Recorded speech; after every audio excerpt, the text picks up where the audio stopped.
Bonjour à tous, bienvenue sur Drone Shop Channel. Donc aujourd'hui on va vous parler un petit peu des antennes, donc les différents types de prises d'une part et les différents types d'antennes d'autre part. Les antennes, vous savez qu'il y a RP-SMA et SMA, c'est toujours difficile de choisir. Petit truc simple.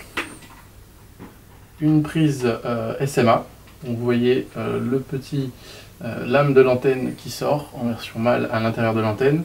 Et sur du RP-SMA, on va parler maintenant des différents types d'antennes.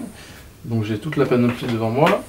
On va commencer par le moins bon, l'antenne dipôle, celle qui est livrée avec tous les émetteurs et récepteurs vidéo en général. C'est une antenne dipôle, le rayonnement, on est à peu près sur un donut, donc vous n'avez rien dans la ligne, une portée très courte et une qualité de réception de fait assez mauvaise. Donc ici en version SMA, on le rappelle.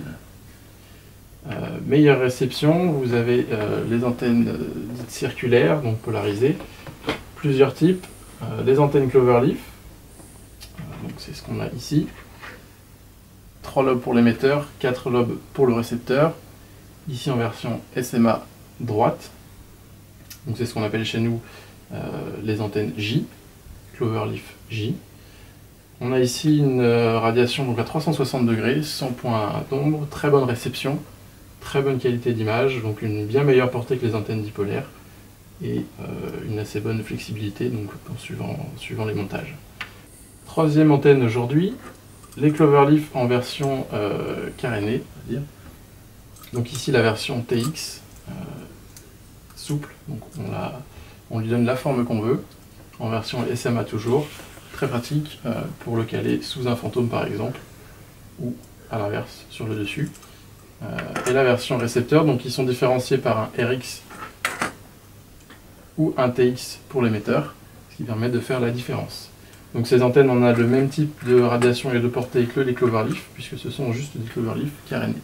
Autre type d'antenne cloverleaf carénée, donc avec un carénage différent cette fois-ci, celle-ci, on a là-dessus un fil souple, donc qui ne permet pas de le garder plié à 90 degrés.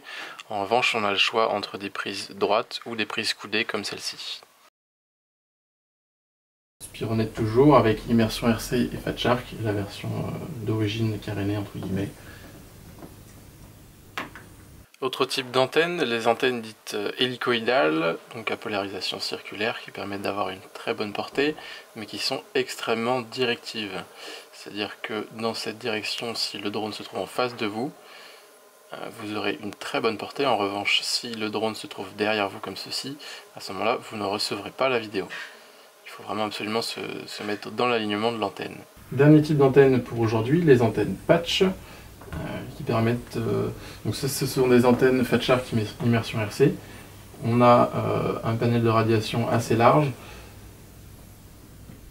non polarisé et qui permettent une bonne réception. Le seul inconvénient, c'est qu'encore une fois, si vous êtes derrière l'antenne, vous ne recevez plus l'émission. Enfin, un petit accessoire, les raccords SMA, donc ici une rallonge flexible à mémoire de forme qui permet de déplacer l'antenne, de l'installer dans une mallette si on est du côté réception vidéo, avec son petit capuchon de protection. Et enfin, le coude à 90 degrés si vous souhaitez monter votre antenne différemment, en version SMA ici. 3 types d'émetteurs maintenant, 2 en SMA et 1 en RP-SMA. Donc Fat Shark immersion, on est en SMA, donc ici on a la version émetteur de la prise avec la partie femelle à l'intérieur. Idem sur les émetteurs Boscam, ici le 800 mW 32 channels, donc on est bien sur du SMA. Et enfin en version RP-SMA, on a l'AVL58 de chez DJI. On voit bien la différence, cette fois on a le petit picot à l'intérieur, on est sur du RP-SMA.